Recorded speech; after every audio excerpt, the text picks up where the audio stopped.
Esta religión, fundada en 1881 por Charles Taze Russell, que dice ser la restitución del cristianismo primitivo, ha levantado muchos cuestionamientos a lo largo del tiempo. Doctrina y moral de los testigos de Jehová. La ideología de los testigos de Jehová supera la lógica común.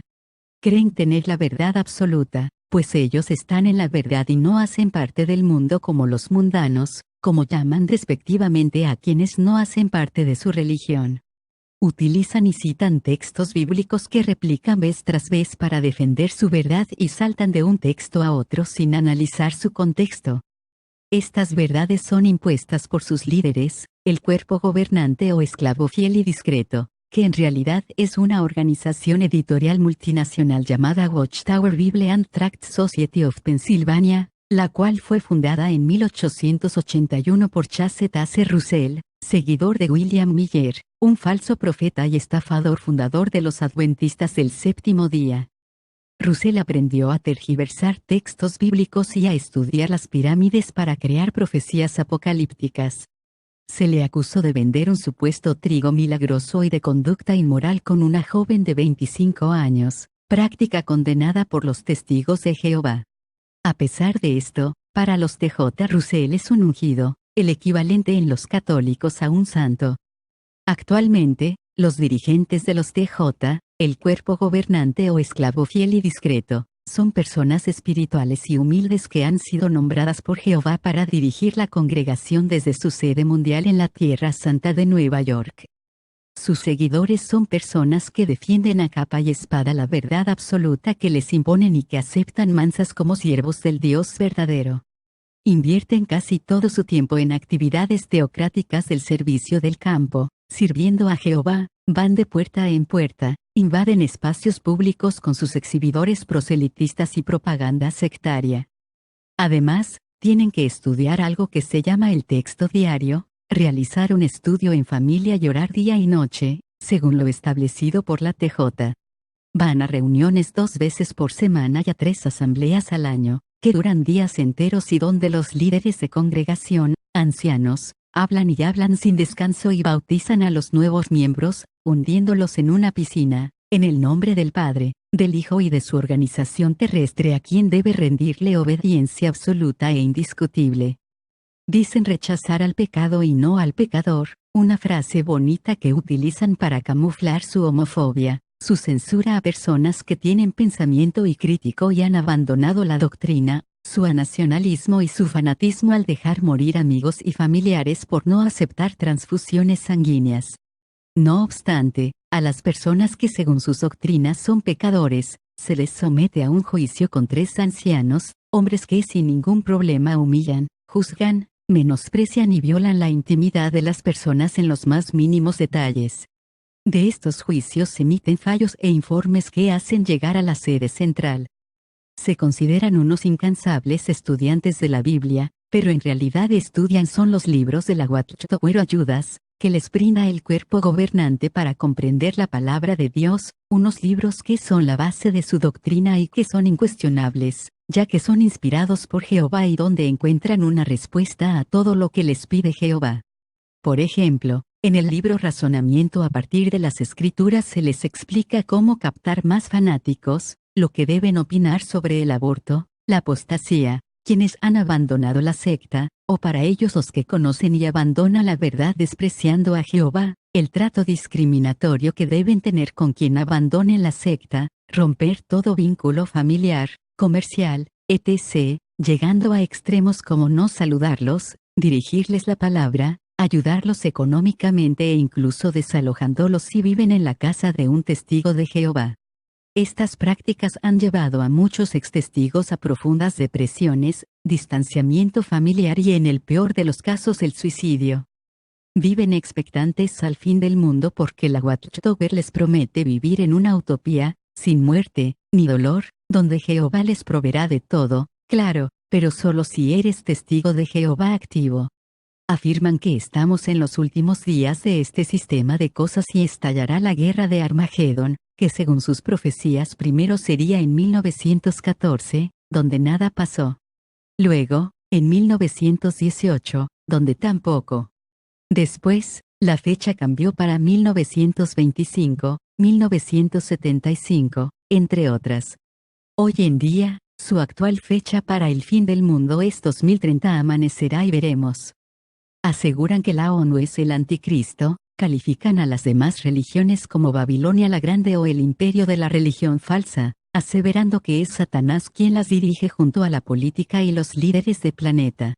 Igualmente, afirman que la educación, en especial, la educación superior, la moda, la música, la economía, es decir, todo está controlado por Satanás, excepto ellos. Es curioso ver cómo los exhortan, prohíben, a no seguir una carrera mundana, más bien prefieren carreras espirituales como en el servicio de tiempo completo, donde te puedes hacer precursor, pueden trabajar todo el día sirviendo a Jehová, dando a conocer su nombre, captando más adeptos a la secta y lo mejor de todo, sin recibir pago alguno. Pueden servir de tiempo completo como betelitas, encerrados todo el día, produciendo su literatura, el alimento espiritual, generando ganancias para la obra del reino de Dios. De igual modo, otro de sus trabajos no remunerados es la construcción de salones del reino, salones de asambleas y sucursales, que los mismos miembros deben pagar a modo de crédito o con donaciones voluntarias. Y para que no se les olvide, en cada libro, revista, reunión, etc., les recuerdan que hay que apoyar el reino de Dios. Qué lástima sería que un testigo de Jehová se enfermara y tuviera que ir con un médico, una persona mundana que pasó tanto tiempo en una universidad siguiendo carreras satánicas. Qué feo sería que tuvieran que recurrir a los abogados mundanos para que los defendieran en sus tantos líos judiciales. Qué terrible sería que tuvieran que recurrir a un arquitecto e ingeniero mundano para que les diseñe y construya sus hermosos salones de asambleas y salones del reino, lugares de adoración al Dios verdadero. Critican la política y el status quo, pero no hacen nada para cambiarlo. Siempre buscan vivir de ayudas sociales, trabajos de medio tiempo u oficios simples que les permitan trabajar para la Watchtower. No fomentan el estudio en sus hijos, diciéndoles que son cosas pasajeras del sistema de cosas. Han tenido entre sus filas a grandes personajes de la cultura pop como Michael Jackson, el general, los hermanos Wayans Venus y Serena Williams, el expresidente de Estados Unidos de América Dwight Eisenhower. A ellos los utilizan para dar un claro ejemplo de apostasía, solo por el hecho de haber abandonado la secta. Entre sus prohibiciones está, no establecer relaciones amorosas con personas no testigos, no consumir sangre ni aceptar transfusiones, no tener trato en lo posible con no testigos, así sean familiares, no practicar deportes o seguir una carrera deportiva, no prestar el servicio militar, no jurar ni rendirle tributo a un país o una bandera, no seguir una carrera profesional, únicamente la educación básica, no celebrar cumpleaños, fiestas patrias u onomásticos, no criticar la doctrina, ni buscar puntos de vista diferentes, ya que la única verdad la tienen ellos. El daño que hacen sus prácticas es terrible, destruyen familias, dañan vidas, sumergen a sus adeptos en la ignorancia, permean culturas, apoyan y ocultan la pederastia y la misoginia. En Colombia, la tribu de los Biwas los tuvo que sacar de su territorio por no respetar la cultura y las tradiciones de este milenario pueblo. La regla de los dos testigos, la controvertida norma por la que acusan a los testigos de Jehová de encubrir casos de abusos sexuales de menores. Los testigos de Jehová se caracterizan por hacer una interpretación estricta de la Biblia. Karen tenía unos 12 años cuando comenzó a ser víctima de abusos sexuales. La agresión prosiguió hasta que cumplió 15 años y ella se atrevió a contarle lo que ocurría a su padre, John Binney, quien en esa época era uno de los miembros del grupo de ancianos o superintendentes del grupo local de los Testigos de Jehová en la ciudad de Bury, en el sur de Gales, Reino Unido. La situación no era fácil. El agresor era un cuñado de Binney y también era uno de los superintendentes de ese mismo grupo religioso cristiano, fundado en Estados Unidos a fines del siglo VI y que en la actualidad tiene más de 8 millones de seguidores repartidos en más de 200 países. Binney llevó el caso ante las autoridades de la agrupación, que realizaron una suerte de audiencia privada regida por dos superintendentes. Ante ellos, Karen narró los abusos de los que había sido víctima, los cuales fueron negados por su agresor. Al final de la reunión los dos superintendentes elaboraron un informe para el grupo de ancianos, quienes debían decidir si había un caso, dice Binet en una entrevista con el periodista David Cook, quien realizó un reportaje sobre este tema para el Servicio Mundial de la B C. Dado que era la palabra de Karen contra la de él y que los testigos de Jehová necesitan que haya dos testigos ante cualquier pecado, entonces decidieron que no se podía hacer nada. El episodio derivó en el alejamiento de Karen y de Binet de la agrupación religiosa, a la que perteneció durante casi medio siglo.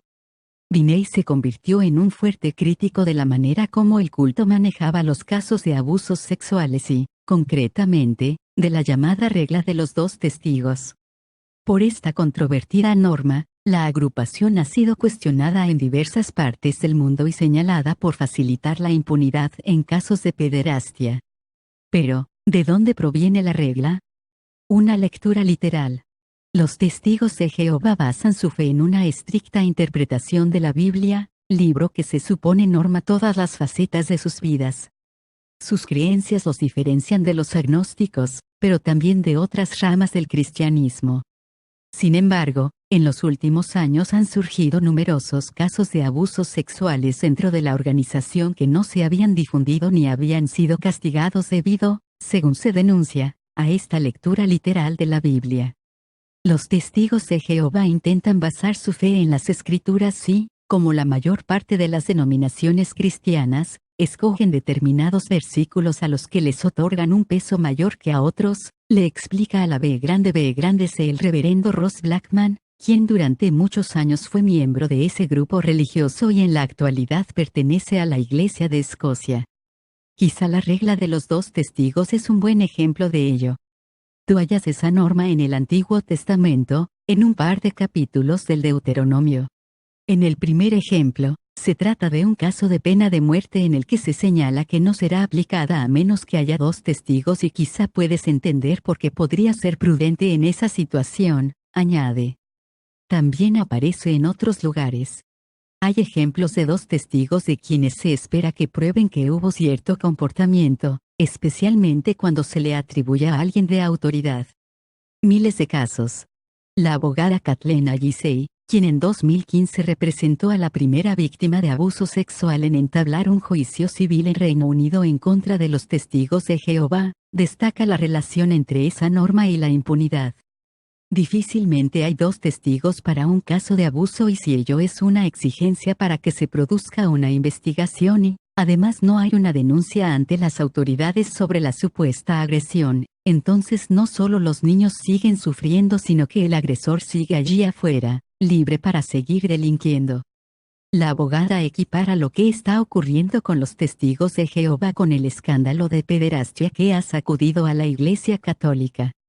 Ciertamente, las cifras de casos de los testigos de Jehová no son tan numerosas como las de los católicos, pero cuando miras el grado de encubrimiento y hasta dónde están dispuestos a llegar para evitar develar documentos en relación con abusos sexuales a menores, entonces creo que es un escándalo de ese nivel, afirma.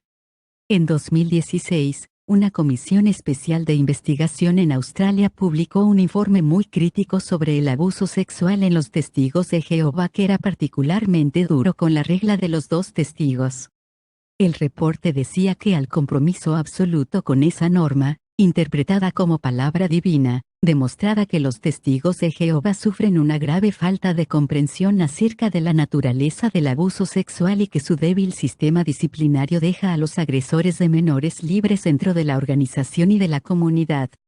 Cuando la comisión analizó los expedientes de los testigos de Jehová halló evidencia de 1.800 presuntas víctimas de pederastia desde la década de 1950. Además, encontraron que en esos archivos aparecían mencionados en torno a 1 millar de supuestos agresores. Sin embargo, ninguno de los casos había sido reportado a la policía. ¿Pecado de omisión? Kathleen Agisei destaca el hecho de que la agrupación no lleva ante las autoridades las denuncias que reciben. Sabemos que se hacen informes para la Watchtower, la sede principal de los Testigos de Jehová, aquí en Reino Unido, Y así ocurre en todo el mundo, y se mantiene un registro de ese reporte de supuesto abuso. Pero esos documentos nunca son entregados a las autoridades, señala. La interpretación que hacen de la Biblia moldea el estilo de vida de los testigos de Jehová. Los responsables de la Watchtower declinaron un pedido de entrevista de la B.C., pero enviaron una declaración escrita en la que señalan que rechazan los abusos contra menores y que los consideran como un delito terrible y un pecado. Afirman que los superintendentes no protegen a los abusadores de las autoridades o de las consecuencias de sus actos y aseguran que las víctimas y sus padres tienen todo el derecho de reportar lo ocurrido a las autoridades policiales y que, si deciden hacerlo, es algo que no depende del número de testigos. Sin embargo, Karen afirma que nunca sintió el apoyo de la organización. Nadie en los testigos de Jehová me dijo que fuera a la policía. Yo sabía que quería hacerlo, pero incluso después de decírselo a mi padre, él sintió que necesitaba contactarlos para saber si estábamos autorizados o no para hacerlo, dice. Ellos no te estimulan a hacerlo de ninguna manera. Ninguno de ellos vino conmigo ni me brindó apoyo. Pese a todo, ella logró que en su caso se hiciera justicia. Casi 28 años después de su primera denuncia ante las autoridades, Karen volvió a acudir a la policía. Esta vez, después de que su agresor fue arrestado. Más víctimas salieron a la luz, así que terminó yendo a los tribunales y terminó condenado a 14 años de cárcel, cuenta. Pese a ello y a un documento publicado por los Testigos de Jehová en Reino Unido enero de este año, en el que el culto expresa su rechazo rotundo al abuso sexual a menores y fija sus políticas ante este problema, señalando que las víctimas pueden acudir a la policía, Karen duda que se trate de un cambio de fondo. No confiaría en ningún documento de ellos simplemente porque ellos aún mantienen la regla de los 2 testigos, dice. Si ellos repentinamente dijeran está bien, nos damos cuenta de que no va a haber 2 testigos en los casos de abusos sexuales y vamos a poner eso en un documento, entonces yo podría pensar que finalmente están empezando a entender, concluye.